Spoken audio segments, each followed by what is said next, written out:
ak sledujem informovanie slovenskej verejnosti o vývoji vojenského konfliktu na Ukrajine, tak všetky slovenské médiá nás informujú, a ja si vážim slovenské médiá, lebo hovoria stále pravdu, len pravdu a pravdu, tak v podstate Rusi nie sú schopní dobiť okresnú cestu. Tam niekde na Donbase a Luhansku. Bijú sa o nejakú dedinku, kde je 200 domov a v tých domoch nikto nebýva a nevedia nejako sa posunúť 30 metrov. Prosím vás, čo to tu rozprávame za nezmysly? Čo to tu plašíme? Koho?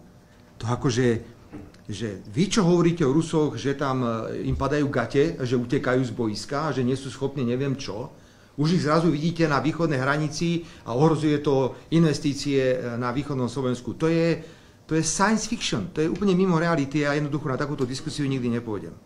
A druhá vec, ktorú chcem povedať, pán Šimečka, aby neboli žiadne pochybnosti, lebo viem, čo ste schopní, pôjdete von a poviete, že Fico podporil Zelenského mierový plán, to znamená, že podporuje stiahnutie hneď všetkého z Ukrajiny. Ja som za ukončenie akýchkoľvek vojenských akcií a mne to je jedno, aký to je plán. Na čom sa dohodnú, to bude vec Rusov a Američanov. Dobre viete, že Ukrajinci v tomto nemajú žiadnu úlohu. Je to jednoducho Waterloo. Ukrajina je Waterloo a Američania s Rusmi si to na tomto Waterloo rozdávajú. Na čom sa dohodnú Rusi a Američania, to bude platiť. Ja si želám, aby to bol mier. Ja nepodporujem žiadne plány pána Zelenského, pretože plány sú absolútne nerealistické z pohľadu podmienok, ktoré sú kladené. Mier, okamžité skončenie aktivít.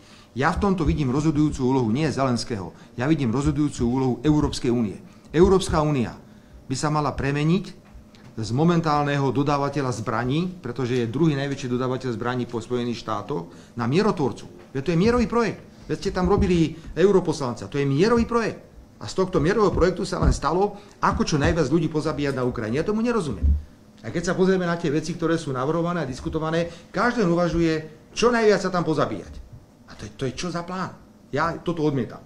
Pretože, pán Šimečka, toto je rozdielny názor. Ukrajina na vojne nie je naša vojna. S touto vojnou my nemáme absolútne nič spoločné. A budem to hovoriť 1000-krát otvorene. Nezabúdajme na to, že tak ako útok Hamasu na Izrael spôsobil tvrdú odvetu, tak sa niečo udialo v tom roku 2014. Takisto môžeme priniesť fotografie, strašné fotografie môžeme priniesť. Upálených detí, ľudí a ďalších vecí. Môžeme priniesť veci, ktoré jasne potvrdzovali útoky ukrajinských fašistov na civilné obyvateľstvo ruskej národnosti.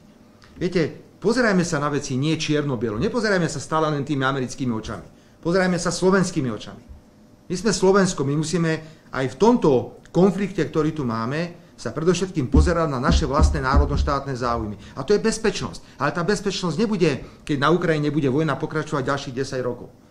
Bezpečnosť bude vtedy, keď bude mierový plán. Budeme vtedy bezpeční, ak budeme vedieť, že Ukrajina je v bezpečnom, neutrálnom postavení.